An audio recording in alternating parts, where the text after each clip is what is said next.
Locked On Podcast Network, your team every day. You are Locked On Warriors, your daily Golden State Warriors podcast. Part of the Locked On Podcast Network, your team every day.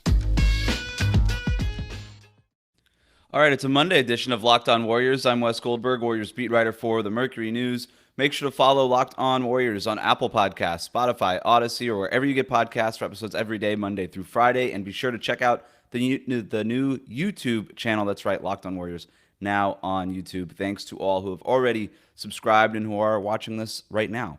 This episode is brought to you by Locker Room. Download the app and join me this Thursday at noon to get in on the action by following me at WC Goldberg. Locker Room, changing the way we talk sports. Before I get into Ben Simmons and whether or not the Warriors should try to trade for him this summer, I want to just take a look at the problems in Philadelphia and just sort of what got us here, right?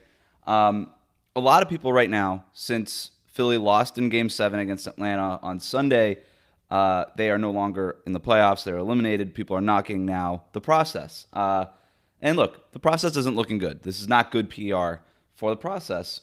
You got teams like the Suns, the Clippers, the Bucks, and the Hawks. That's your Final Four. And the entire process was built on, hey, let's tank, let's lose in order for us to win. And the results of the process were Joel Embiid and Ben Simmons and Markelle Fultz and Jahlil Okafor, and then eventually Sam Hinkie getting fired. And then Elton Brand and this new Philadelphia front office trying to build around those stars that Hinkie had drafted that were still there. Now Fultz is in Orlando. Jahlil Okafor is basically out of the league. But you've got an MVP candidate in Joel Embiid, who may have won MVP this year had he just played more games. But Ben Simmons, we'll get to him later, doesn't look like the superstar that you thought he was when you drafted him and that everybody thought he was 3 months ago. And then you look at the other teams that are in the Final Four. The Suns, the Clippers, the Bucks, and the Hawks. The Hawks are the only team built around a player that they drafted in the top 5. Now, I'm not here saying that, hey, picking a guy in the top 5, picking a guy at number 1 doesn't result in winning championships. That's not what I'm saying at all. In fact, the history in the NBA would tell us otherwise. All I'm saying is that if you're Philadelphia, you couldn't advance to a finals, to a conference finals, to a Final Four that includes that group. I mean, if you're the 76ers, you had an opportunity this year with Joel Embiid playing his best season ever, arguably the most dominant player in the NBA when healthy and playing well, and there was no LeBron.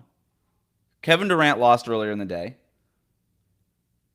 No Kawhi, who knocked you out a couple years ago. No James Harden. You don't have to go through Kyrie. You don't have to go through any of these guys.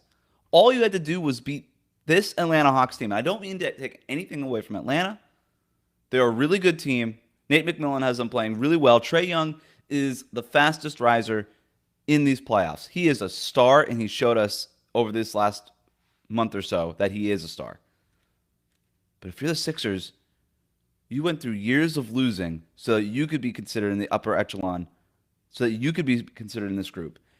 And since you found your foundational pieces, Joel Embiid and Ben Simmons, the Clippers have lapped you, the Bucks have lapped you, the Hawks now have lapped you, the Suns, the Phoenix Suns have lapped you.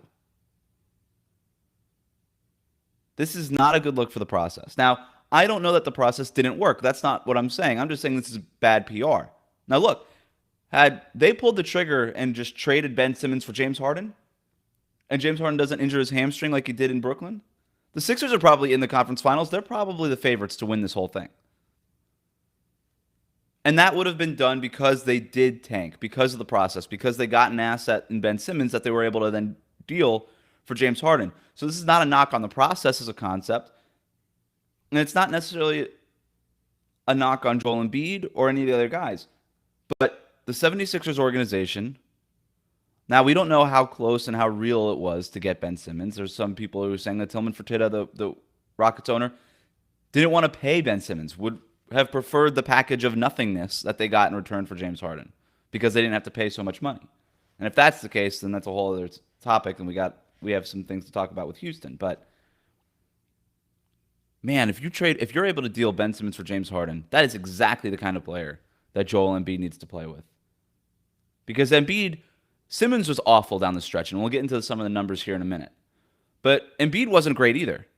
Now, the difference between Embiid and with Simmons is this: Embiid was playing injured, if we believe the reports, that he was playing injured, and that he was dominant in the first half and then just didn't have the juice in the second half.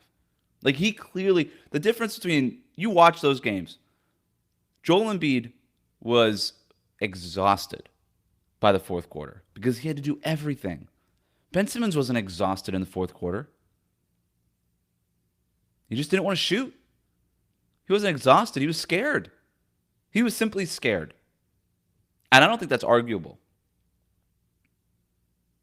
I mean, these are the stats. I've got some stats right here.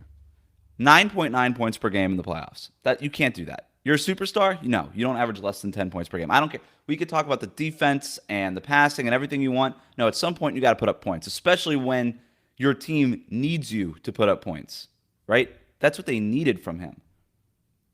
5 fourth quarters without a single shot attempt. Just 3 shot attempts in the fourth quarter in the entire series, and only 1 since game 1. This guy just did not shoot in the fourth quarter. His usage percentage was lower than Dwight Howard's. His usage percentage was lower than Furkan Korkmaz. That's unacceptable. And so no wonder in game 7, in the final seconds, what does Doc Rivers do? He takes Ben Simmons out, your superstar, your franchise player, the guy that the process was meant to get. He is not in the game for you at the end of game 7. And you know what? That was the right decision by Doc Rivers. It's the right decision. You need to score. You need points. It's a 2-possession game. What does he do? He takes Ben Simmons out. He puts Shake Milton in. You know what Shake Milton does? He shoots, and he's not afraid to shoot. So that's the problem. And I don't know that anybody in these playoffs, no player lost more value, trade value or value to his own team than Ben Simmons did in these playoffs. Trae Young, huge value, skyrockets. Buy all the Trae Young stock you can. Ben Simmons, you want to short that stock. You want to sell it off. No player lost more value than Ben Simmons. We were just a few months ago talking about him as an all-star type player. Some people had him on their Defensive Player of the Year ballots. But that doesn't get it done. You look at Ben Simmons' stats in these finals, in the semifinals here.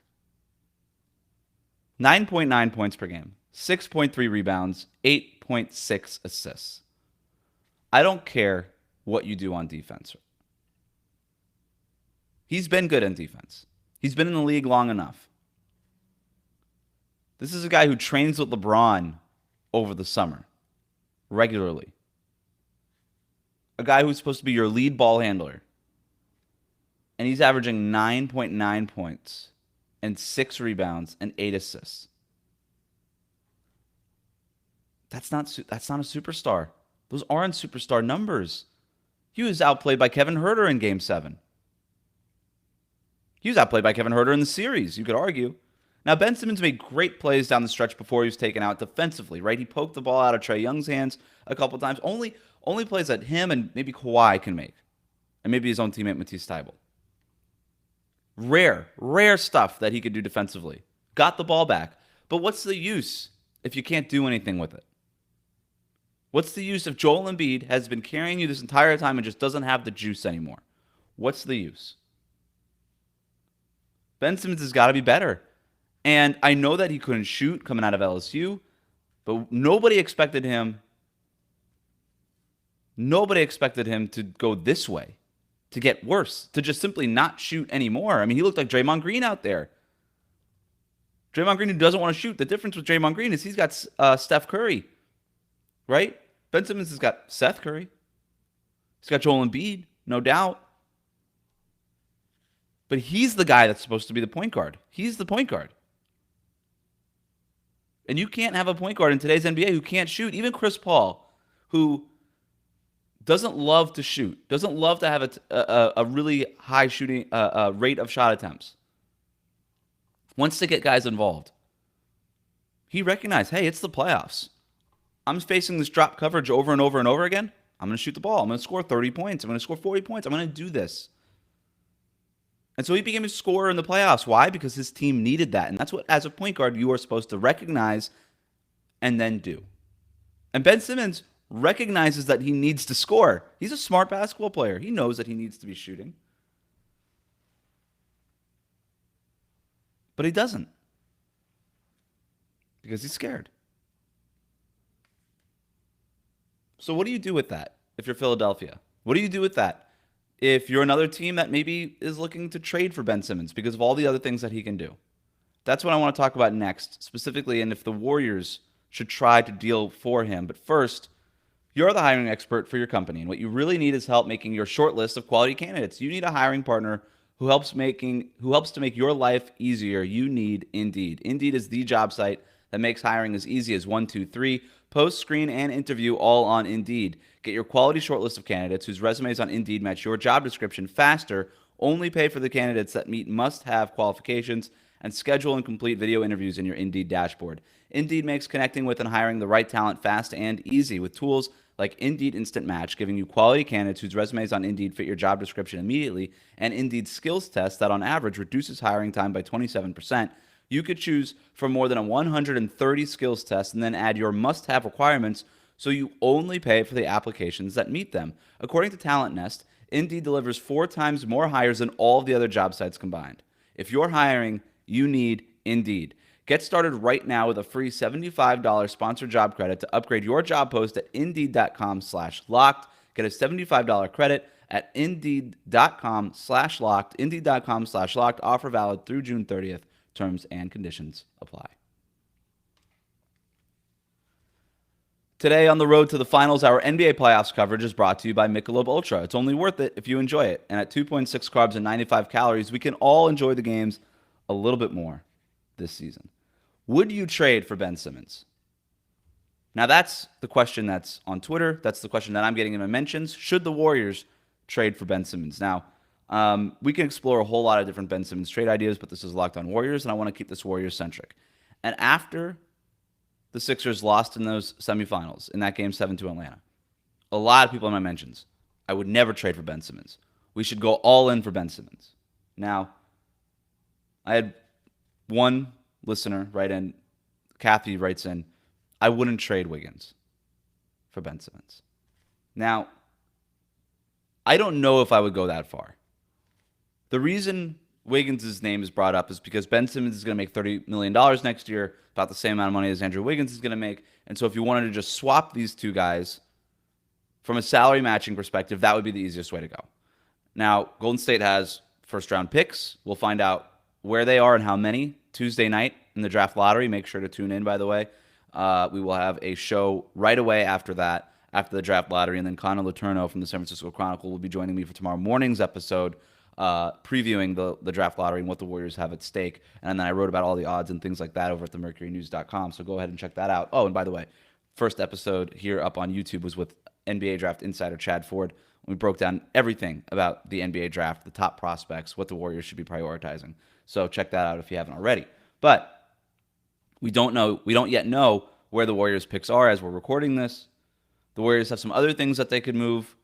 James Wiseman is the trade chip that people like to talk about, but Wiggins would be the guy, at least from a salary matching perspective, that you would have to at least include in a deal for Ben Simmons.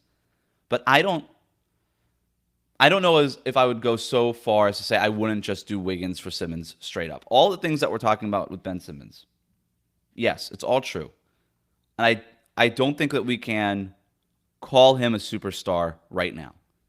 And everything we understand about the Warriors is that they would move these main assets, the Wiseman asset, these first-round picks, the Minnesota pick, for nothing short of an all-star type player or a superstar type player. Ben Simmons is a superstar name. He is a big name. Trains with LeBron in the summer. First overall pick. Guy who was supposed to be, the result of this process. but he's not a superstar. He's a big name. He's not a superstar. I think he needs to play on a team like Golden State. He needs to be Draymond Green. The problem with Golden State is they already have Draymond Green. Now, I think with Ben Simmons, you could fit him into an Andre Iguodala type role where he's a versatile defender, can unlock a bunch of interesting lineups, handle the ball a little bit, get Steph off the ball. There's things there that I like.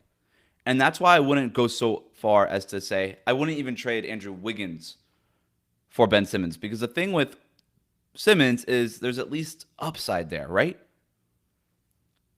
There's at least an upside there that maybe you could tap into. With Andrew Wiggins, I think there's a little bit more upside, but I just think he kind of is what he is.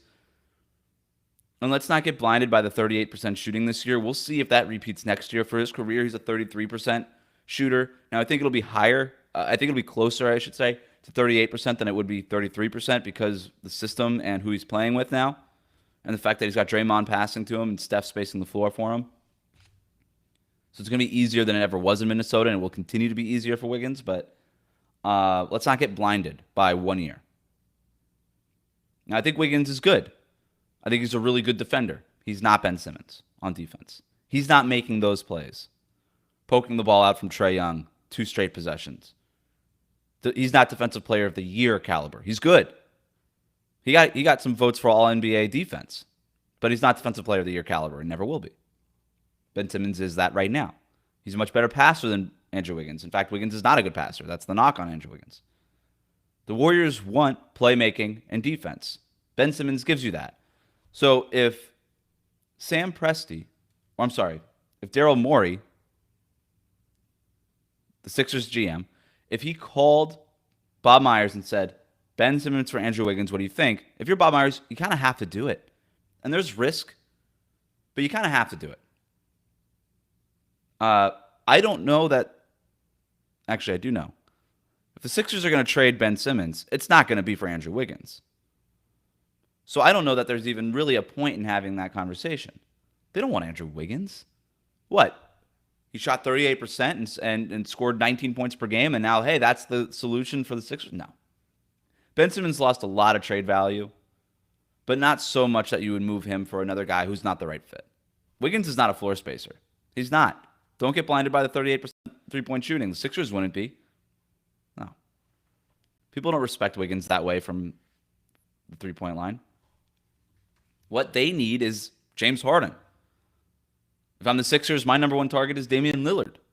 What's going on in Dallas with Luka Doncic? Like, those are the kinds of guys that Philadelphia needs. If Embiid is Shaq, they need Kobe Bryant.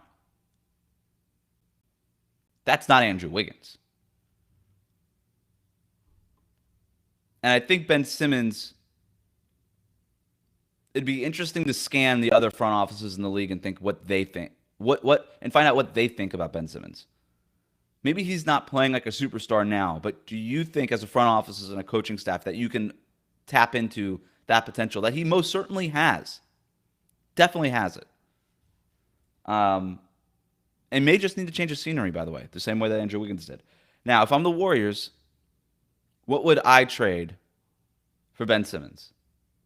I would trade Wiggins, even though I don't think the Sixers would do that. And I would put the first-round picks on the I would put, if one of these picks ends up in the top 5, I would have to consider it, even though I don't love it. If it's between Jalen Suggs at a rookie-scale contract or some sort of 3-team deal where you take Wiggins and you move him to a third team, you get some salary going back to Philadelphia, and Philadelphia gets this 4th overall pick, and the Warriors end up with Simmons, I don't know. I don't know if I would rather have Simmons or Wiggins and Jalen Suggs, for example, or Jalen Green, for example. I don't think that that's a immediate decision. I just think that Warriors fans see the name Ben Simmons, they fall in love and say, hey, let's go get that guy. It's the same reason why I got people say trade Wiggins for Kristaps Porzingis. Why would you do that? Wiggins is a better player than Kristaps Porzingis right now. Porzingis can't stay healthy. Porzingis is a locker room issue. Wiggins isn't. Don't just fall in love with the big names. And fans are always going to do that. But try not to. I mean, there are players there are big names that I would most certainly trade for. Damian Lillard, Bradley Beal, Let's see what happens with those guys. Ben Simmons, I'd be interested in. I just don't think that the Sixers would deal Ben Simmons. I don't think that there's a deal that works between the Warriors and the Sixers. I would do it for Wiggins straight up, even though I wouldn't feel great about it, but I would have to do it if I were Bob Myers. I would not feel great about it, but I'd have to do it. The Sixers, there's no way they do that. That's an opportunity cost. They could still find something better than that for Ben Simmons. Like, if Portland called with CJ McCollum, that's a better deal for the Sixers because CJ McCollum is a better fit for what the Sixers need. Hell, if Minnesota called with D'Angelo Russell, even though I think we all agree now that Wiggins is a better player than D'Angelo Russell, and I admit I called D'Angelo Russell the better player. Well, Wiggins became the better player this last year. But he's still a better fit for what Philadelphia needs than Andrew Wiggins. But that 4th overall pick at a rookie scale contract, and I'm out here telling you, I think that they should trade that pick for an immediate contributor. But if it's that pick plus Wiggins for Ben Simmons, the way he just played in these playoffs, I don't know that I would do that. That's how much we're talking about Ben Simmons losing value. Because a rookie, a 19-year-old, and Andrew Wiggins might have more value to Golden State than Ben Simmons does right now. And that would have seemed wild to say 3 months ago. Wild. All right, I want to look ahead to the draft lottery and just some thoughts that I had on that next. But first, let's talk about Built Bar. Built Bar is a protein bar that tastes like a candy bar, but unlike most protein bars, it actually tastes good and it's good for you. Built Bar is great for health-conscious men and women, whether you want to maintain or lose weight while indulging in a delicious treat. Built Bars are low-calorie, low-sugar, high-protein, high-fiber. They're great if you're on the keto or another low-carb diet, and they have 9 different flavors available now, and they're always creating and releasing new exciting flavors.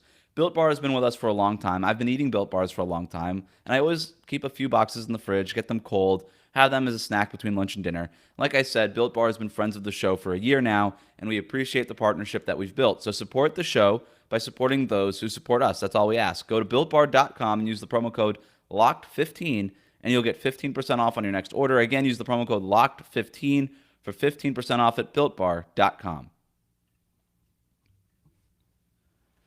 When you're done listening to us here, go check out Locked On Today to get all of the sports news you need in less than 20 minutes. Host Peter Bukowski has the latest news in every major sport with the help of our local experts. Follow the Locked On Today podcast on the Odyssey app or wherever you get podcasts. Also, make sure to follow Locked On NBA to get tomorrow morning's episode. It'll be me and Locked On Heat host David Ramil discussing a lot of things, more Ben Simmons and these upcoming conference finals games. So check that out if you aren't already. So the draft lottery, this is the week of the draft lottery, and it's the most important thing going on for the Warriors. We could talk about Ben Simmons. We could talk about all these other trade ideas. What matters the most, the headline of this week for Golden State is this draft lottery. Rick Welts, the president and CEO, will be the Warriors' representative at the draft lottery. We're going to talk with him later today in about 30 minutes, actually. And he's going to be crossing his fingers, hoping that the Warriors get probably 2 picks in this draft. I think there's some value in not getting the Minnesota pick this year and having it convey to next year as an unprotected pick. We could discuss and debate and project, would Minnesota be better next year than they are this year?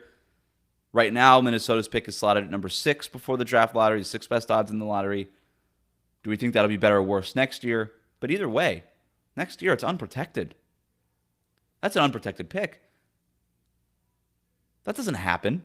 You don't get that in today's NBA anymore in a trade. I think that would have a ton of value if it doesn't convey versus if it falls to 8 in this draft, I think it'll have value. But if you're the Warriors, you're the 8th pick and the 14th pick, I think there's something there in 2 lottery picks. But I would almost rather have an unprotected pick next year to move in a deal. Now,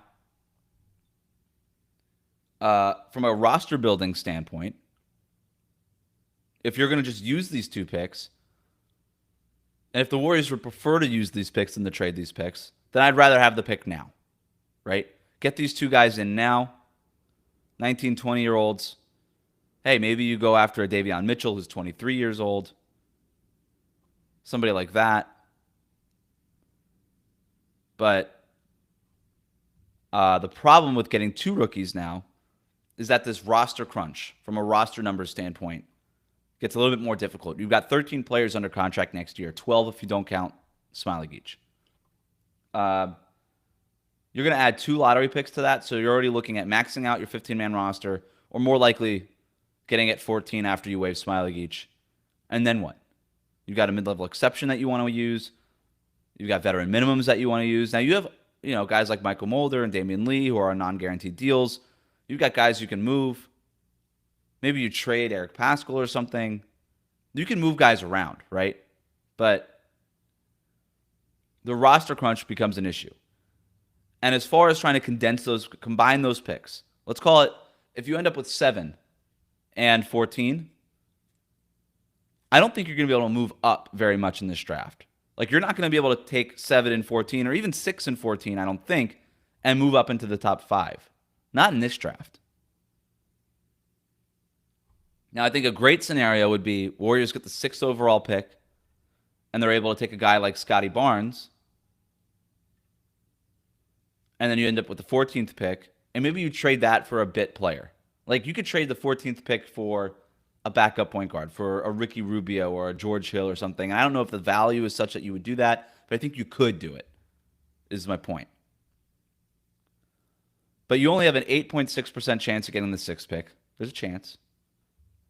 But you have a worse chance at getting the 6th pick than you do the 4th pick. You have a 9.6% chance of getting the 4th pick. Now, that would be obviously the best case scenario. Get number 4 or even number 6. That would be a really, in a draft. I talked to Chad Ford on Friday. He said that this is a 5-player draft, but Scotty Barnes is really making a case for himself at number 6 to maybe make this a 6-person draft. So this is like a 5.5-person draft now.